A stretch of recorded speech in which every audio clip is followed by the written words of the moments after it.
Hello everyone, welcome back to my channel और मैं हूं भावना। आज का हमारा जो टॉपिक है वो है क्वेश्चन आंसर राउंड। बहुत से लोग कमेंट करते हैं कोर्स के बारे में, कोर्स की फीस के बारे में। सो गाइस, कोई भी एकेडमी या कोई भी इंस्टीट्यूट, चाहे वो ब्यूटी का हो, मेकअप का हो, हेयर का हो, मुझे कोई भी पे नहीं कर रहा है। मैंने सिर्फ ये वीडियो इसलिए बनाई है क्योंकि मैं चाहती थी कि जिस तरीके से मैं कुछ करना चाहती थी, मैं कुछ बनना चाहती थी, मैं आपके साथ शेयर करूं। क्योंकि बहुत से ऐसी छोटी छोटी जगह या बड़े सिटी में भी, जैसे मैं दिल्ली जैसे सिटी में रहती थी, मुझे भी नहीं पता था कि बहुत सारी चीज़ें हम लोगों के पास करने के लिए, बट जब तक हमारे पास इंफॉर्मेशन नहीं होती तब तक हम कुछ भी नहीं कर पाते। मैंने भी ब्यूटी कोर्स के बारे में तब जाना, मेरे पास एक मैगजीन थी, उसमें मैंने पढ़ा था और उसी से ही मैंने फ़ोन किया, वहाँ पे गई, बात की एंड देन कोर्स किया। सो गाइज, मैंने अपना एक्सपीरियंस, जहाँ से मैंने सीखा था या जिस टाइम मैं थी वहाँ फैकल्टी कैसी थी, सिखाने वाले कैसे थे, किस तरीके से सिखाया जाता था, मैंने अपनी लास्ट वीडियो में वो आपके साथ शेयर किया है।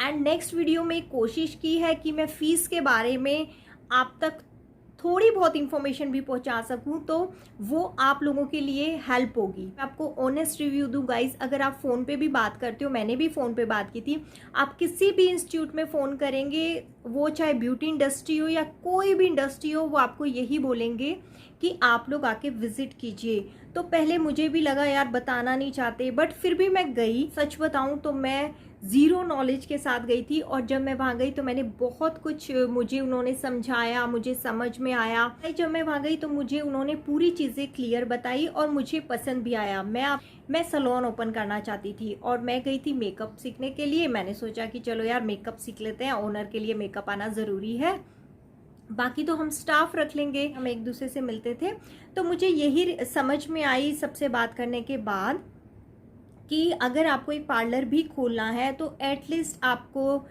स्किन में आपके फेशियल वगैरह जितना भी ब्यूटी से रिलेटेड वर्क है वो सारा स्किन में आता है। तो बेसिक स्किन एटलीस्ट मुझे करना चाहिए और बेसिक हेयर मुझे करना चाहिए, क्योंकि मुझे ऐसा लगता है अगर आप ओनर हो और आपको इन तीनों चीज़ों की नॉलेज होना ज़रूरी है। मेकअप होगा तो आप मेकअप कर सकते हो, प्रोडक्ट के बारे में जान सकते हो, और अगर आपको स्किन के बारे में जानना है तो आप अपने क्लाइंट को अच्छा एडवाइस कर सकते हो, अपने सैलून में अच्छी चीज़ें ऐड कर सकते हो, एंड आपकी उससे क्लाइंटिंग भी बढ़ेगी। जब आपको नॉलेज होगी तभी आप अपने क्लाइंट को नॉलेज दे पाएंगे और उसका आप पे ट्रस्ट बनेगा। सेम ही चीज़ हेयर में अप्लाई होती है। अगर आपको खुद हेयर की नॉलेज नहीं होगी और कोई आपसे आगे कह दे मैम मुझे स्मूथनिंग करानी है, अब आपको ये तो पता है, आजकल सबको ही पता है स्मूथनिंग क्या होती है, बट आप अच्छा सजेस्ट नहीं कर पाओगे, उसके बारे में क्लियर बता नहीं पाओगे जब तक कि आपको नहीं पता होगा। तो इन चीज़ों को मैं इसलिए बता रही हूँ कि जिन लोगों का क्वेश्चन था कि मैम हमें पार्लर खोलने के लिए या सैलून खोलने के लिए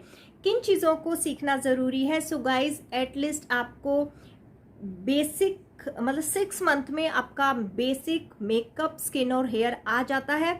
उसमें बहुत सारी चीज़ें आती हैं। बेसिक एक छोटा वर्ड है, बट बेसिक में बहुत सारी चीज़ें गाइज आपकी कंप्लीट हो जाती हैं। सो आप इन तीनों चीज़ों का एटलीस्ट बेसिक तो ज़रूर करें अगर आपको सैलून को लंबा रन करना है, बिजनेस से कमाना है। एंड उसके बाद देखिए, बजट एक बहुत बड़ी चीज़ होती है हर चीज़ के लिए। अगर आपके लिए आपके पास इतना बजट है तो एटलीस्ट इतना कोर्स आपके लिए इम्पॉर्टेंट है, क्योंकि अगर आप मेकअप करने कहीं गए, आपके पास हेयर ड्रेसर नहीं है, आपको हेयर करना आएगा, तो एटलीस्ट आप हेयर तो कर दोगे, प्रेसिंग कर सकते हो, क्रिम्प कर सकते हो, टोम कर सकते हो, बेसिक में कुछ जूड़ास आते हैं वो आप कर सकते हो। आपको किसी की हेल्प की ज़रूरत नहीं पड़ेगी। अगर आपका सैलून भी या पार्लर आप ओपन कर रहे हो तो उसमें भी आपको ज़रूरत पड़ेगी हेयर की, ठीक है। प्री ब्राइड को आप सजेस्ट कर सकोगे स्किन में कि आप ये ले सकते हो। आई थिंक मैं 6 से 7 साल हो गए हैं मुझे इस लाइन में, और मैं अपने आप को अपग्रेड करती रहती हूँ। मैं खुद भी इंटरनेशनल कोर्स करती रहती हूँ। जब से लॉकडाउन हुआ मैं इंटरनेशनल कोर्स कर रही हूँ। बड़े बड़े मेकअप आर्टिस्ट का मैं आर्ट देखती हूँ, उनसे सीखती हूँ। वीएलसीसी का जो टैग है मेरे लिए एक बहुत बड़ी चीज़ है, क्योंकि उसने मुझे बोलना सिखाया, लोगों को जानना सिखाया, बहुत सारी चीज़ें सिखाई। तो सो गाइज, इसीलिए बस मैंने चाहा कि मैं आप लोगों तक उस चीज़ को पहुंचाऊं कि आप लोग भी कुछ कर सको। एंड सेकंड बात है गाइज फीस की। मैं आप लोगों के क्वेश्चन पढ़ के मैं फ़ीस का पता करने भी गई थी। सो वहाँ पे क्या है ना गाइज, जब आप खुद से कोर्स करने जाओगे तो वो आपको मुझे तो उन्होंने मोटा मोटा बता दिया कि साल भर की इतना है, मास्टर डिग्री का इतना है, पीडीसी का इतना है, बट एग्जैक्ट नहीं बताया, क्योंकि वो मुझे जानते हैं, उन्हें पता है भावना को कुछ करना तो है नहीं, भावना क्यों, मतलब ऐसे ही मैंने नॉलेज के लिए पूछा। बट जब आप कोर्स करने जाओगे तो वो आपको कुछ डिस्काउंट भी दे सकते हैं, अगर डिस्काउंट हुआ। सम टाइम डिस्काउंट चलता है, हमेशा डिस्काउंट नहीं करना। वीडियो देख के मत बोल देना कि भावना ने बोला था डिस्काउंट है। तो अगर डिस्काउंट होगा आप कोशिश कर सकते हैं कुछ कम करवाने की। इस तरीके से गाइज आप अपने जाके बात करिए, कुछ भी डर की बात नहीं है। और एक और बार बार क्वेश्चन आता है कि वहाँ पे इंग्लिश में सिखाते हैं या हिंदी में। इंडिया में हिंदी 90% लोग हिंदी बोलते हैं, टोटली हिंदी बोलते हैं, वहाँ पे कोई इंग्लिश नहीं बोलता। इंग्लिश भी बोलता है, देखिए जिसको इंग्लिश आती है वो इंग्लिश भी बोलेगा। बट जब एक क्लास में 90 बच्चे 90 हिंदी बोल रहे हैं, 1 इंग्लिश बोल रहा है, तो उसे कोई फ़र्क नहीं पड़ता। तो इस चीज़ को कभी भी जहन से निकाल दो कि आपको इंग्लिश नहीं आती। मैं फिर से बोल रही हूँ, इस चीज़ को जहन से निकाल दो कि आपको इंग्लिश नहीं आती। सीख सकते हो, सीख सकते हो। मैं हर दिन सीखती हूँ। नेट पे चेक कीजिए, ब्यूटी से रिलेटेड बहुत सारे इंस्टीट्यूट आपको मिल जाएंगे। हर एक सिटी में आजकल ये इंस्टीट्यूट है, दिल्ली क्या, बॉम्बे क्या, पटना क्या, अम्बाला क्या, चंडीगढ़ क्या, पंजाब क्या, और छोटे छोटे जितने भी इंस्टीट्यूट है। ये वाले हबीब नहीं मिलेगा, लक्ष्मी नहीं मिलेगा, वीएलसीसी नहीं मिलेगा, और तो कोई होगा ना।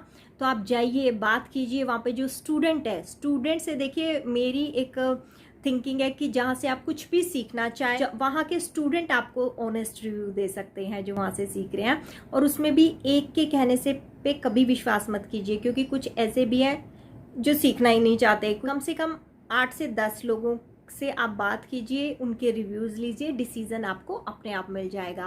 और मेकअप हमेशा नहीं रहता। एक सैलून में मैं आपको बता दूं, जो सबसे ज़्यादा रनिंग काम होता है वो स्किन और हेयर का होता है। मेकअप तो सीजनल होते हैं, जब सीज़न आता है तो मेकअप होते हैं। गाइस किसी ने मुझसे पूछा है, नाम मैं उनका भूल गई, कि मुझे कौन सा प्रोफेशनल मेकअप कोर्स अच्छा है या फिर कॉस्मेटोलॉजिस्ट कोर्स अच्छा है। डियर मैं आपको बताना चाहूँगी कि अगर आप एक सैलून रन करना चाहते हैं तो आपको कॉस्मेटोलॉजिस्ट का कोर्स करना ज़्यादा बेटर है, जो मैं बता चुकी हूँ क्यों इम्पोर्टेंट है आपकी नॉलेज के लिए, अपने सैलून को अपग्रेड करने के लिए, अपने क्लाइंट बनाने के लिए, आपके लिए वो कोर्स इम्पोर्टेंट है। बट अगर आप चाहते हैं मेकअप में बेस्ट मेकअप आर्टिस्ट बनना, आपको सिर्फ मेकअप की ही लाइन में जाना है, तो आप मेकअप का ही कोर्स कीजिए, मेकअप में फ्रीलांसिंग कीजिए, मेकअप में एक्सपीरियंस लीजिए, तो आपके लिए मेकअप का कोर्स ज़्यादा बेटर है। अगर आपको पसंद आए तो आप सब्सक्राइब भी कर सकते हैं एंड शेयर भी कर सकते हैं, ताकि हमारी जो इन्फॉर्मेशन है उन छोटी छोटी जगह पे पहुंच सके जिनके पास बताने वाला कोई भी नहीं है, जैसे मुझे गाइड करने वाला कोई भी नहीं था। आपको गाइड करने के लिए भावना हमेशा आपके साथ रहेगी। आप कमेंट सेक्शन में अपने कमेंट, अपनी क्वेरीज छोड़ सकते हैं। तो मैं कोशिश करती हूँ 100% कमेंट का आंसर देने की, बट कई बार छूट जाता है या कई बार स्किप हो जाता है, तो उसके लिए आप बिल्कुल भी बुरा नहीं मानिएगा। और जैसे ही मुझे दिखेगा तो मैं उसका आंसर ज़रूर दूंगी। के लिए इतना ही, मिलती हूँ अपनी नेक्स्ट वीडियो में, तब तक के लिए बाय बाय।